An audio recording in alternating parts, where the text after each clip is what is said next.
आप लोगों को।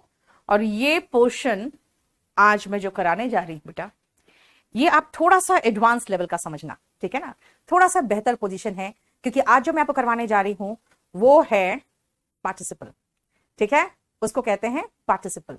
और ये जो पोर्शन है इसको आप जब देखोगे तो आपको आसान लगेगा, लेकिन होता क्या है ना, इसके एग्जाम्पल्स प्रैक्टिस नहीं किए रहते हो, इसीलिए डिफिकल्ट लगता है। वो पार्टिसिपल क्या है पहले ये जान लो बेटा। हम बेसिकली स्पोकन में हम बहुत ज्यादा पार्टिसिपल की बात नहीं करते, हम सिर्फ दो तरह के पार्टिसिपल देखते हैं स्पोकन में, और वो है प्रेजेंट पार्टिसिपल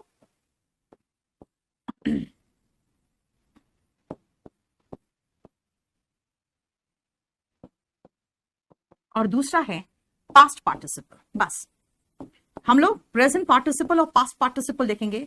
परफेक्ट पार्टिसिपल तो बेटा हम लोग जब एसएससी बैंक पीओ को पढ़ाते हैं ना, वो भी कंफ्यूज हो जाते हैं, क्योंकि परफेक्ट पार्टिसिपल जाते ही आपको पूरा पास्ट पार्टिसिपल भी घूम जाता है।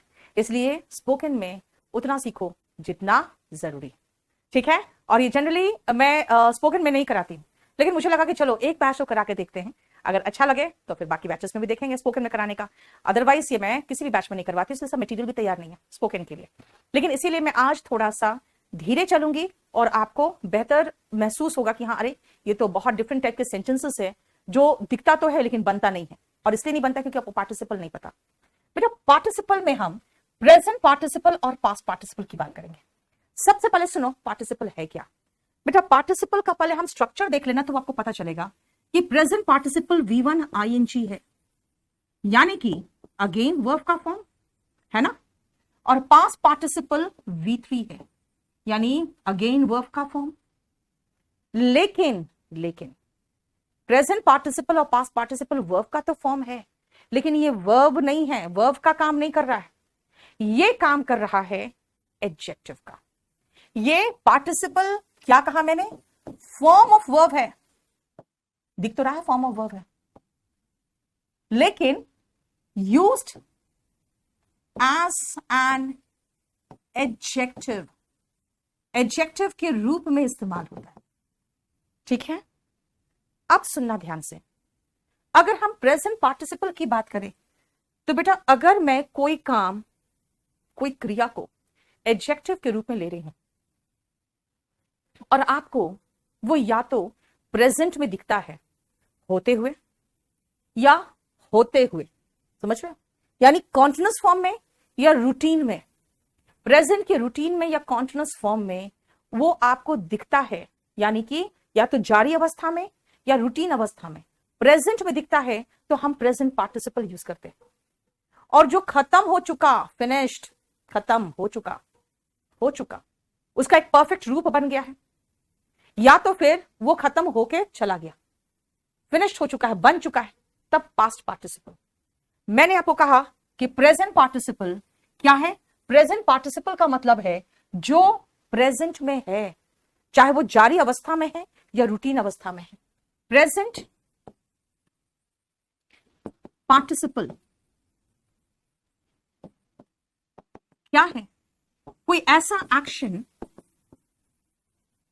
That is in present, that is in present, किस रूप में, ईदर एज अ रूटीन और इन कॉन्टिन्यूअस, ध्यान से सुनना, मैं लिखवाऊंगी, हिंदी में लिखवाऊंगी फिर, कॉन्टिन्यूअस स्टेट। मैंने क्या कहा, ऐसा एक्शन जो, क्या कहा मैंने, एक्शन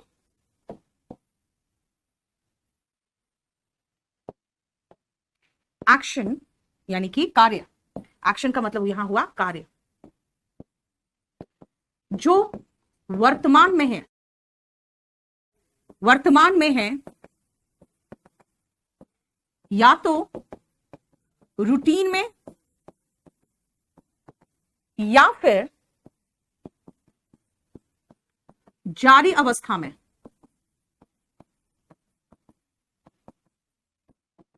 ठीक है। लेकिन वो वर्ब नहीं है बेटा, वो वर्ब नहीं है, बल्कि क्या है, वो एडजेक्टिव का काम कर रहा है। इसका मतलब जो मैं समझा रही हूं, क्या समझाया आपको? Action that is in present, that is in present, either as a routine or in continuous state, but as an adjective, adjective के रूप में। और adjective क्या करता है? क्वालिफाई करता है किसको? नाउन या प्रोनाउन को। क्वालिफाइंग क्या? अ नाउन और अ प्रोनाउन। ये ध्यान रखना कि भाई वो नाउन या प्रोनाउन को क्वालिफाई करता है तो V1 ING फॉर्म, कार्य जो वर्तमान में है या तो रूटीन में या फिर जारी अवस्था में, लेकिन करता क्या है?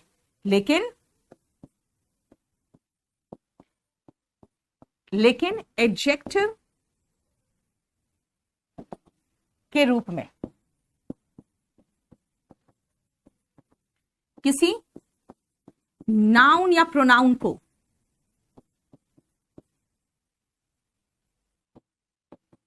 क्वालिफाई करता है। अब इसका मतलब क्या है कि भाई V1 ING है, ओके V1 ING है तो प्रेजेंट की बात है, गोइंग ऑन की बात है, या फिर रूटीन में जो होता है इसकी बात है। लेकिन वो एडजेक्टिव है, एडजेक्टिव क्या करता है? किसी नाउन या प्रोनाउन को क्वालिफाई करता है। अब जैसे अगर मैं एग्जाम्पल दूं आपको, एक दो एग्जाम्पल मैं आपको हिंदी में लिखूंगी, इंग्लिश में भी लिख दूंगी, लेकिन बाकी सारा आप खुद करोगे। जैसे अगर मैं कहूं विकास करता हुआ, विकासशील देश, है ना, तो इसको कहेंगे डेवलपिंग कंट्रीज। देखो ये वर्ब है, लेकिन ये आईएनजी फॉर्म में एडजेक्टिव का काम करके कंट्री यानी देश की विशेषता बता रहा है। इसको हम पहले कुछ ऐसे एग्जाम्पल लेंगे, फिर इसको सेंटेंस में इस्तेमाल करके दिखाएंगे। ठीक है, चलो 2-3 एग्जाम्पल्स लिखो तो आप।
अब देखो, भौंकने वाले कुत्ते मतलब अभी भी भौंकते हैं, बार्किंग डॉग्स। रोता हुआ बच्चा, बेटा बच्चा चिल्ला चिल्ला के रोता है, क्राइंग होगा, क्राइंग चाइल्ड या क्राइंग बेबी। आंदोलन करने वाले किसान, प्रोटेस्टिंग फार्मर्स।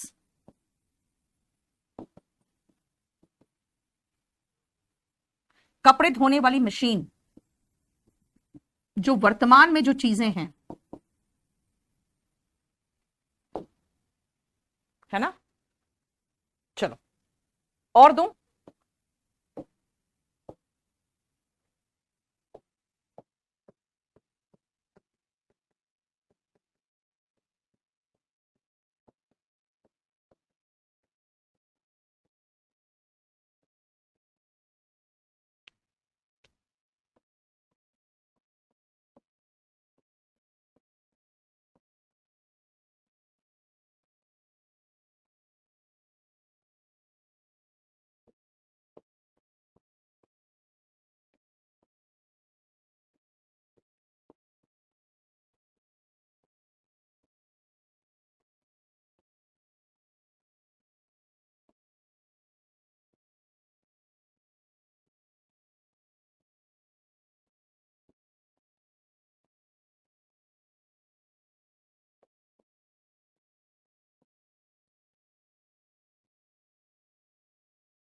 चलिए,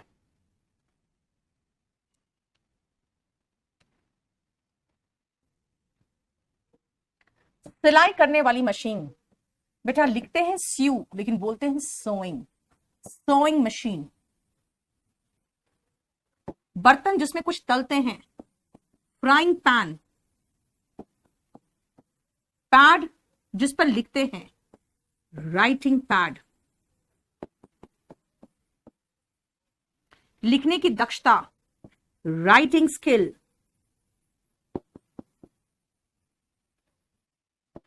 बैठने की मुद्रा, सिटिंग पोस्चर।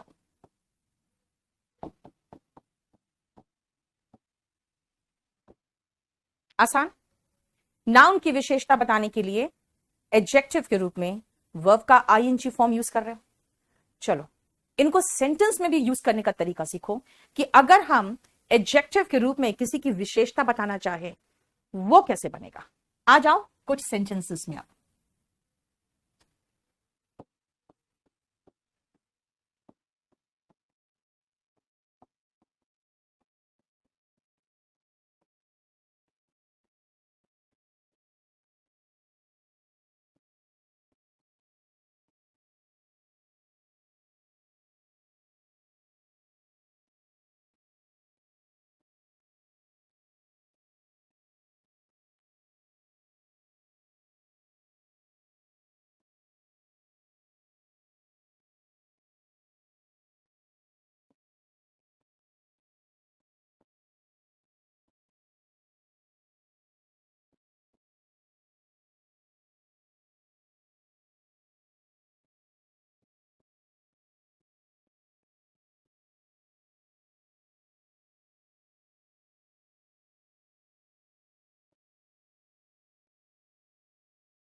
चलिए फटाफट बनाना शुरू करो, जो भी तरीके से बनाना आता है बनाओ।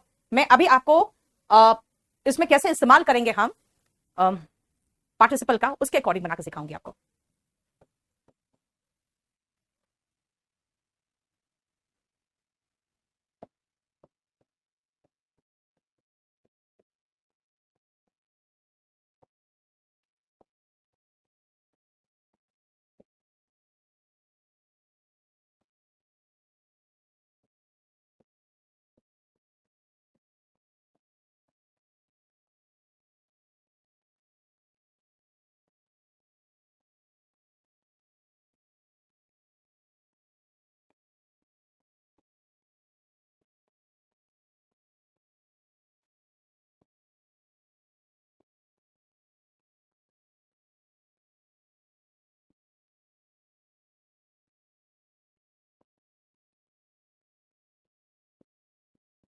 चलो ये 5 सेंटेंसेस को आप बनाने की कोशिश करो।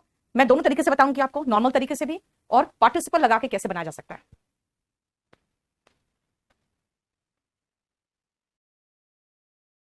हो गया? चलो ध्यान से देखो इसको। मैंने उस औरत को देखा था जो बच्चे को लेकर जा रही थी। अब भाई ये इतना लंबा चौड़ा सेंटेंस है क्या? I saw the women. कौन सा women? Who was carrying the child. एक तो ये तरीका होगा फर्स्ट का, वो होगा लंबा तरीका, आई सॉ द वुमेन। और ये वुमेन महिला है ना, एक औरत है, तो इसके लिए महिला के लिए या पुरुष के लिए यानी जीवित के लिए हम लगाते हैं who was carrying the child. या फिर हम इतना लंबा चौड़ा ना लिखकर हु वॉज को भी गायब कर सकते हैं और लिख सकते हैं I saw the women carrying the child, carrying the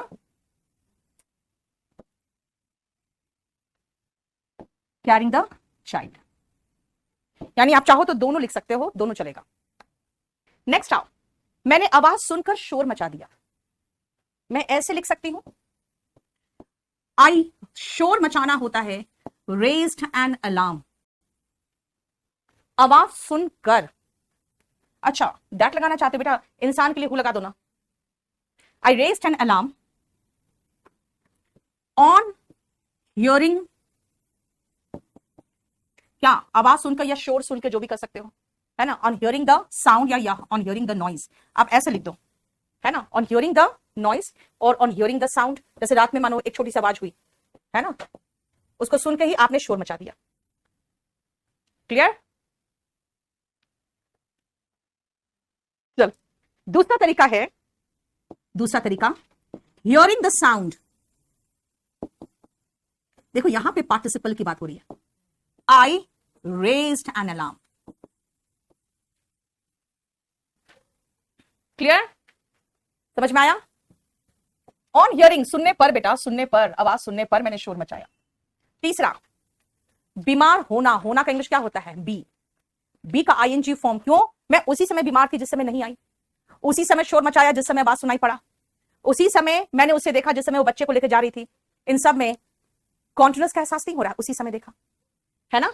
बीमार होने के कारण, देखो, बीइंग इल, मैं नहीं आया, आई did not come. Normal sentence की बात करोगे तो नॉर्मल तो बड़े आराम से बनेगा, I did not come because I was ill, I did not come because I was ill. देखो, है ना, ठीक है। कुछ गलत महसूस करते ही मेरा कुत्ता भौंकने लगा। पहला पार्टिसिपल के तरीके से देखो ध्यान से, सेंसिंग, देखो आईएनजी फॉर्म में, something wrong, my dog started, और इन्फिनिटिव जरन में पढ़े हो, स्टार्ट के बाद अगर वर्ब आता है तो आईएनजी फॉर्म में आता है। My dog started barking. और अगर आप दो सेंटेंस बनाने की कोशिश करोगे कि भाई हमें टेंस आता है, पार्टिसिपल नहीं आता, कोई और तरीका बताइए, तो मैं ऐसे बता सकती हूं, my dog started barking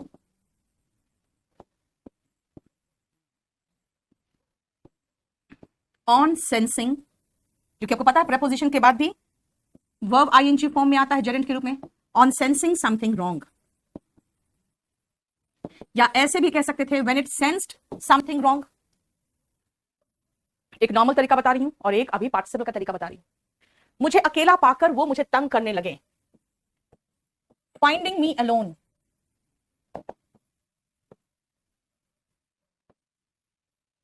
they started, again tease ING form में आएगा, टीजिंग मी। और एक नॉर्मल तरीका भी हो सकता है, they started टीजिंग me when they found me alone।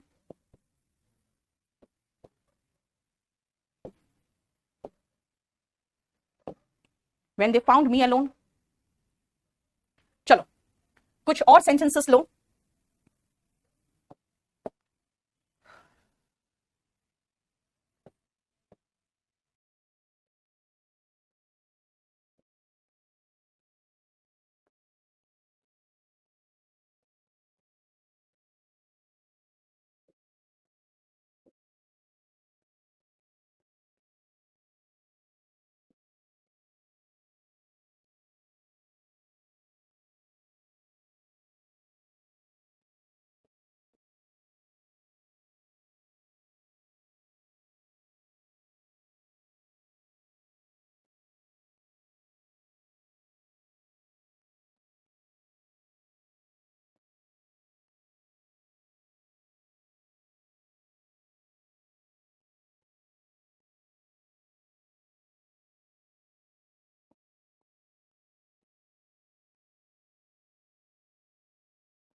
शोर सुनकर मेरे पिताजी मेरे कमरे में आए।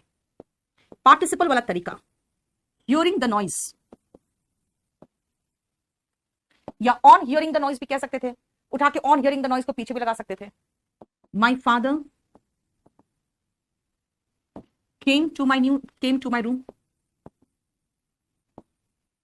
या फिर एक साधारण तरीका है, my father came to my room on hearing the noise, चाहे when he heard the noise।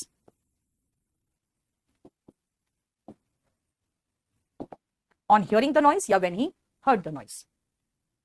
ठीक है। 7th, बिना खाने के मरना एक बुरा विकल्प होगा। dying without food will be a bad option। लेकिन यहां पे डाइंग विदाउट फूड सब्जेक्ट के रूप में आ रहा है, ये जेरेंड हो गया। ठीक है, एनीवे आईएनजी फॉर्म है। जितनी कोशिश हम कर सकते थे वही एकमात्र विकल्प हमारे पास थी। Trying as much as we could, जितनी कोशिश हम कर सकते थे, कुड आ गया, सकते थे, जितनी कोशिश, as much as, यही एकमात्र विकल्प हमारे पास थी। was the only option we had। Again ये सब्जेक्ट की जगह पे आ रहा है क्योंकि वर्ब है was, तो अगेन वो जेरेंड का काम कर रहा है। स्टिल आईएनजी फॉर्म है, दैट इज सफिशिएंट।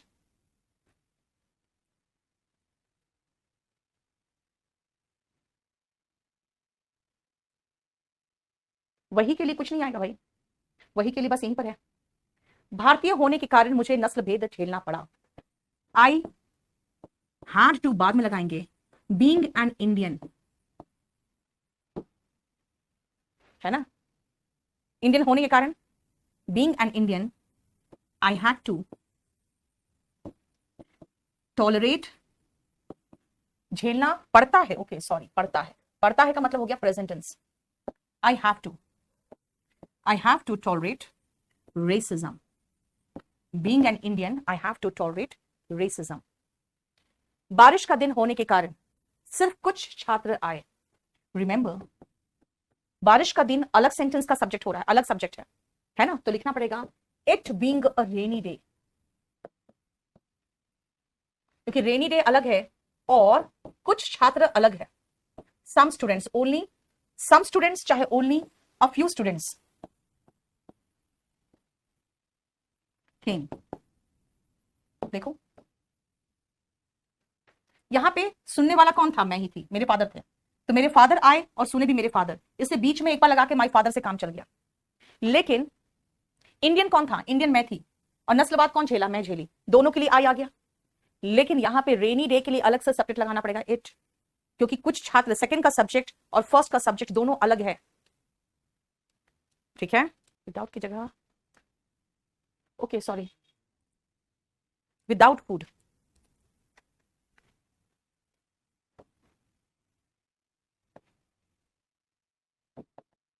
क्लियर?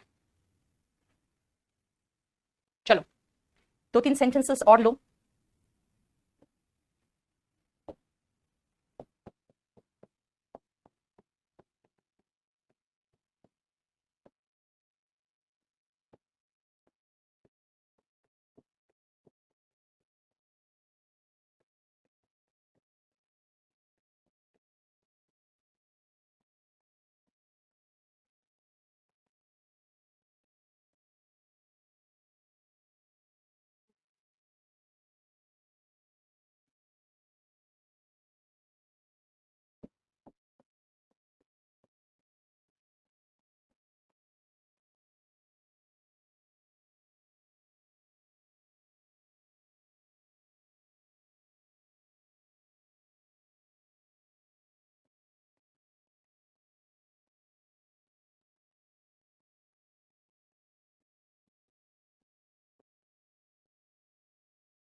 मैंने उसे मेरे पैसे चोरी करते हुए पकड़ा था। आई हैड, पास्ट टेंस और पास्ट टेंस लगाना चाहते तो हैड लगा दो ना, कोई फर्क नहीं पड़ेगा। आई हैड कॉट हिम, और उस समय वो क्या कर रहा था? Stealing my money. आप एक चीज मार्क करोगे, इसमें दो एक्शन होंगे और दोनों एक्शन सेम टाइम पे होंगे। मैंने तब देखा जब वो स्टील कर रहा था। क्या तुमने तब देखा जब वो भाग रहा था? मैं उसे जब भी पाती हूं वो कोशिश कर रहा होता है। यानी सेम टाइम पर दोनों एक्शन हो रहा है। देखो, तुमने किसी को भागते हुए देखा क्या? पास्ट टेंस है। Did you C?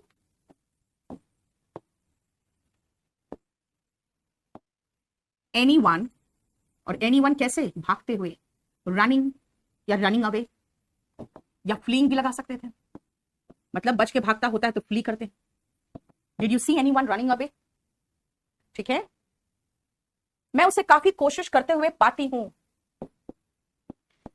I find him, जब भी पाती हूं क्या कर रहा होता है वो? Trying a lot.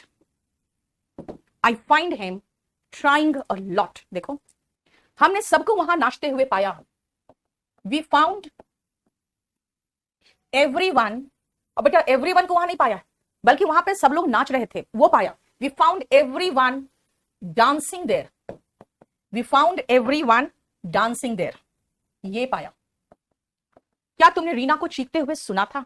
यानी जब तुमने सुना था उस समय रीना चीखी थी। दोनों सेम टाइम पे है।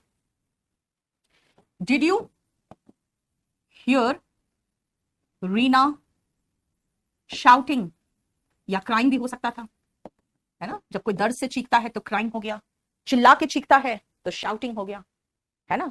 डिपेंड करता है आप किस तरह की चीख की बात कर रही हो। चलो, अब हम लास्ट के 5 और सेंटेंसेस कर ले। पास्ट पार्टिसिपल फिर नेक्स्ट क्लास में करेंगे, ताकि हम फिर से इतना ही टाइम दे सके उसको भी। 15 16 में आओ।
हो गया?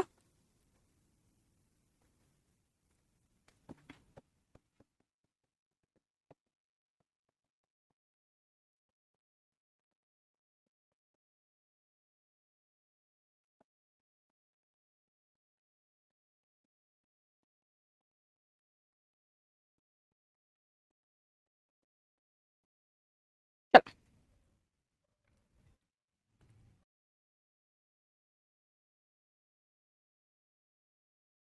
आप सब में पाओगे दोनों एक साथ हो रहा है। मैंने उसे हमेशा समय बर्बाद करते ही देखा है, यानी जब भी देखा है उस समय वो समय बर्बाद कर रहा होता है। जब दोनों सेम टाइम पे होना तो प्रेजेंट पार्टिसिपल होता है। आई ऑलवेज फाइंड हिम, क्या करते हुए, वेस्टिंग हिज टाइम। देखो ऐसे भी फाइंड के बाद वर्ब आईएनजी फॉर्म में आता है, ये जेरेंट इन्फिनेटिव में पढ़ चुके हो। मैंने ये ध्यान से देखा है, ध्यान से देखना का मतलब वॉच या नोटिस लगाना चाहती हूं मैं कि वो कई बार इस गली में आता है, यानी देखा है उस समय आता है, जिस समय आता है उस समय देखा है ना। देखा है present perfect. I have noticed, किसको, उसको, हिम, कमिंग, कहां, इस गली में, कमिंग टू दिस स्ट्रीट, कई बार, मेनी टाइम्स। जब नोटिस किया है उस समय, उसी समय जिस समय वो आता है, ठीक है। तुम्हारा बॉस तुम्हें हमेशा उनकी उम्मीद से कम काम करता ही पाएगा। योर बॉस विल ऑलवेज, क्या, फाइंड यू वर्किंग, कितना वर्किंग, उनकी उम्मीद से कम, लेस दैन हिज, उम्मीद जो होता है ना वो उसके एक्सपेक्टेशन होता है बेटा, ये उम्मीद expectation. Your boss will always find you working less than his expectation. हमने सबको सुना, कैसे, उसी समय रो रहा था। वी हर्ड एवरीवन क्राइंग, चाहे we heard that everyone was crying, अगर आप पूरा पूरा सेंटेंस लगाओगे तो। कभी कभी मुझे कुछ नहीं करना अच्छा लगता है।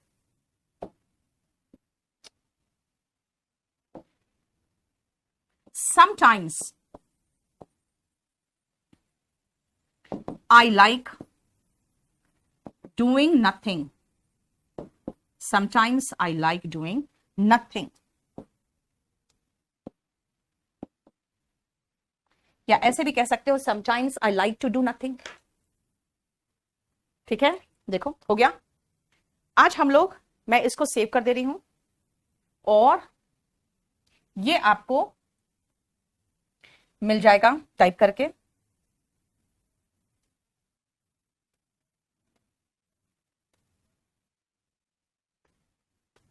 ठीक है, चलो इतना ही रहने दो आज। Thank you so much.